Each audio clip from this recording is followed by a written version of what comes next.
matter what because there's 8 in the box and we dare you to throw it. Yeah, you know? they're going to load like the box. Who were the backups last year? There's 2 of them. Right. You know, and neither of them and also were meaningful. Des Bryant, he was out for the majority of the season last year also.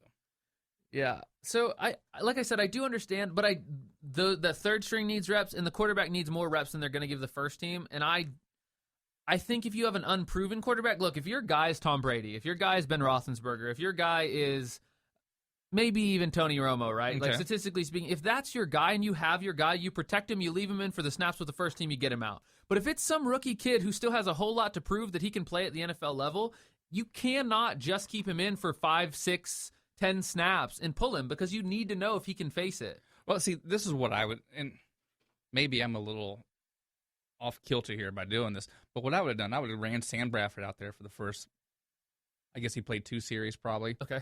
That's usually what they do week 1 of the preseason season. After that third series, I would have kept my line out there. I probably would have kept my line out midway through the second quarter. But then I would have ran Carson Wentz out there. Put him as my number 2. Then as my number 3, once I go into halftime, I'm going to run my number 3s out there. Then that's where I would put Chase Daniels. Here's the real question. The only place there'd really be a coaching error, like something glaring to me, is if the defense was still the ones of the other team. Right? Like if your third string line is going up against the Von Millers of the world or whoever, right, you know, like right. if it's the tier 1 defense versus your third string line, just know someone's going to get hurt. You know, but if it was 3s on 3s, like those guys should be at the level where they're doing their job, and you either have to take that risk or these guys cannot be on your team. Well, in the audio we heard, I don't know if that was a line mix or did someone miss a read there. I mean, something was missed. And I understand if it's week 2, week 3, week 4 of the NFL season, but first game preseason doesn't make sense to me. But you're gonna get more misses first game preseason than you're gonna get anywhere else, and someone's got to be back at quarterback. What do? You just leave them all out there and you run the Wildcat? You know what I mean? Come on, like is that a realistic option? Well, my option is put Chase Daniels back there, who probably knows a little bit more than Carson Wentz coming from North Dakota State. But it doesn't matter as a quarterback what you know if you're hit weak side, blind side, without ever seeing it coming, or you're just speared, you know? Like, worst case, you get rid of the ball, you still get hit, you know? Can you change? Maybe Chase Daniels is a little more durable. You know, that's maybe the gamble you take. Yeah, that's the gamble I take. Like I said, I don't see like a glaring error. I understand like the worry, especially because there's so few good quarterbacks in the NFL, and if yours is anywhere decent or it has a chance to be decent, you need to do what you can to protect your investment. But it's too early on these guys to say. I mean, that's like when these quarterbacks went so early, I wasn't really sold on Goff. I wasn't really sold on Wentz. You know, like none of these guys to me, like I think last year's class with Mariota and Winston has more potential than this particular class. But I mean, everyone was. I think Winston has more potential than. I'm not sold on Marcus Mariota. No one was sold on Russell Wilson, and I'm not a huge Wilson fan. Like, right. He's in a great system that really highlights his strengths. Exactly, and he does. I mean, he had beast mode to lean on for the entire. But that being said, he has done his job and he has been efficient at it, and he has done everything they've asked him to do, except for instead of on 4th and 1, don't listen to your offensive coordinator, just hand the ball. Marshawn Lynch. So let's go with another rookie quarterback. Okay. And I don't think I pre-gamed this one at all, but we'll lean back to the Dallas Cowboys. The Dak attack? Well, see, you're not supposed to call him Dak anymore. You're supposed to call him Dakota. Dakota Prescott. Yeah. Wow. I didn't know he had grown up so much over the offseason. He grew up after one game. I mean, everybody's going to put him in the Hall of Fame. He's in the Hall of Fame. He's taking over for Romo. The Dakota attack doesn't really have the same rhyme. No, but Dak Prescott, he had a good game. But once again, to prove my point, he was playing behind a number 1 line. Not the whole time, though. He had the number 1 receiver out there when he tossed that pass out there to Dez. Yes, and he also, but to me, this is obviously a whole nother tangent and topic, right? Uh-huh. But I think that he was impressive with his feet, and he made one really good play that made an impact. He made 3 or 4 good throws.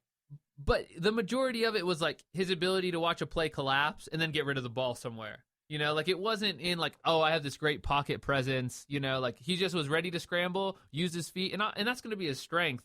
But very few of those quarterbacks in the NFL have proven themselves to be a long-term successful commitment. I'm thinking Cam Newton, because even if you look at like San Francisco 49ers, Right. What's that kid's name? Blaine Gabbert? Colin Kaepernick. Colin Kaepernick. A few years ago, everyone was like, "Oh man, look how awesome Colin Kaepernick is," and look how he has fallen off. He had a good half season maybe, which flamed out after that. But. Yeah, after the Super Bowl, he hasn't been anything after that. And if you look at it, he has all the tools for success, but once people realize that you're not comfortable in the pocket, and they just I don't think he has the tangibles of being successful in the NFL. There's no way, if I'm a GM, that I'm ever trading for him. There's no way that I'm going, oh, maybe I need to go get that guy. Right, but I don't see it in him. I never saw it in him. I never saw it when he was with the Nevada Wolfpack.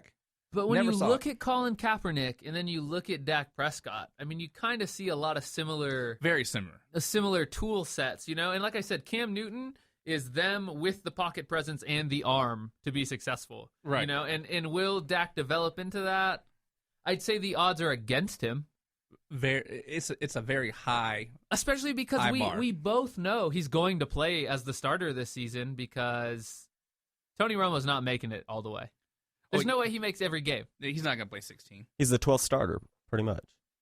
The 12th starter. How many games do you say Tony Romo plays this year? 8. Brad? I'm going 9, maybe. I'm But going a little bit more optimistic. What is this, the $1 game? The Price is Right, where the guy's like, oh, $100. The next person's like, 101 or They just go $99. $1 so that way they're not over. Right, Yeah. exactly. Very conservative. I'll go 14. He plays 14. 14 games. Whew. I think they're going to run the ball a lot. A whole lot. I'm telling you, if there is one play action involved and I'm a defensive end, I'm aiming for that collarbone. I mean, They got bullseye right on his chest there. it's I'm being painful. optimistic. I'm an optimistic person. when it So I comes guess that way. final thoughts here. Okay. You just don't think there's any reason that you should have your second string quarterback or a young rookie quarterback behind. I don't think a you should second or have your third string. first or second pick in the draft. That's So if you pick him in the 6th round and he's Oh, he's still game your on. quarterback, just game on. good luck, buddy. Good luck, buddy. If I had Tom Brady, picked him number 169, yeah, that's where I'm throwing him. That's where it's. But this is an investment in the future. But here's my point. If this doesn't happen, right? Like if neither of them got injured, we're not even having this conversation. And there are a dozen other quarterbacks who played last weekend who went out there and didn't get hurt. Right. So, But the number 1 and the number 2 pick got hurt. right. And I mean, lightning can strike at the worst times, you know. I don't think you can. And then I can justify it by saying the number 4 pick, the Cowboys pick, didn't even make it to the preseason game because he already has, oh, hey, guess what? Hamstring issues. That's what we're used with the Dallas Cowboys. I'm just hoping my boy Lance Dunbar. The only thing I like about the Cowboys is Once again, the North Texas reference. survives. Hey man, you know, I gotta stand up for my team. All right. Hey, where do you want to go next? You want to go down to Rio after this? Yeah, let's talk about the Olympics. You know, Okay. This isn't our usual flavor, but there's a lot to talk about here. Okay. Come back to us, and we'll be back in just one moment.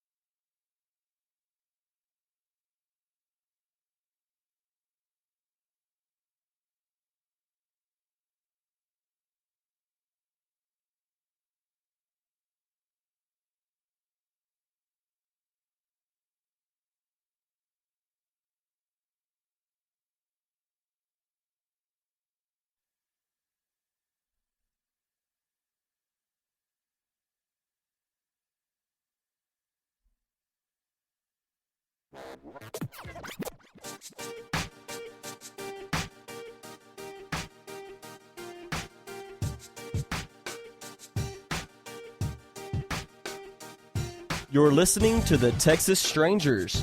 Now here's David Carson and Ron Gano. All right. Thank you very much, Brad. That was pretty good. Pretty good for a second time doing that. What do you think?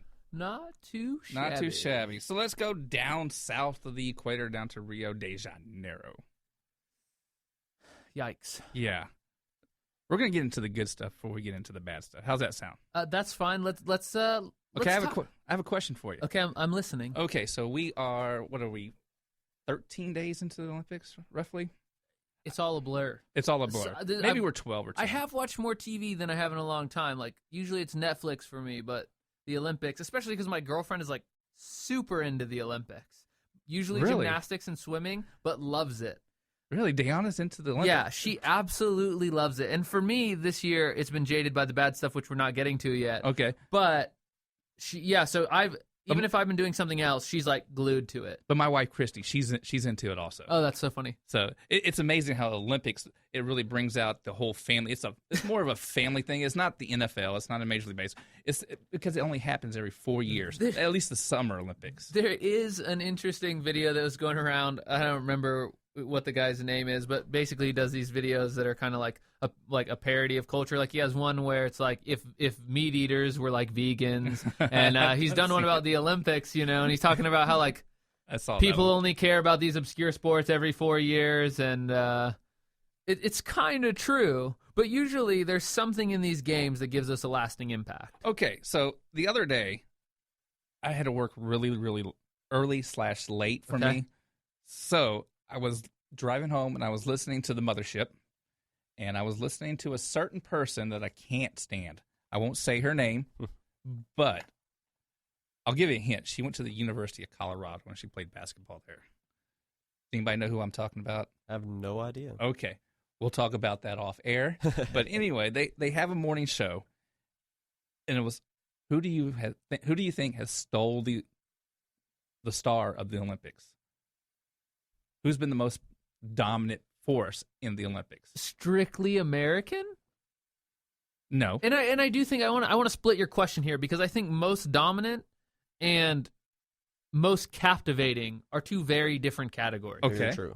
So I think that there are teams like Fiji, right, who won their country's first goal, and their team for rugby sevens was made up of like bellhops and a teacher, right? And like truly like Olympic stories. That's Olympic spirit, right? Like when it reminds me of Miracle on Ice, right. When a bunch of nobody college players. Oh, that's before we had NHL players playing for their country. Right. Oh, okay. Oh, this like the NBA. Right. I forgot we had those We things. used to do that, but Fiji was that story, and they beat, New Zealand, the All Blacks, the best team in their sport, hands down. Right. And I think that sort of story is incredible, especially because there was a time when America was this like up and coming challenger country, and now we are the unstoppable giant because we care more about sports than any country in the world. Juggernaut. Right. And we have like 26 gold medals. The medal count is just ridiculous. My girlfriend gets so mad at me because anytime somebody wins a bronze medal, I go, I don't even want him to come back home. and I'm totally kidding, right? But she's, it's like, oh, third place? Are you serious? Do you know how much money we put into this?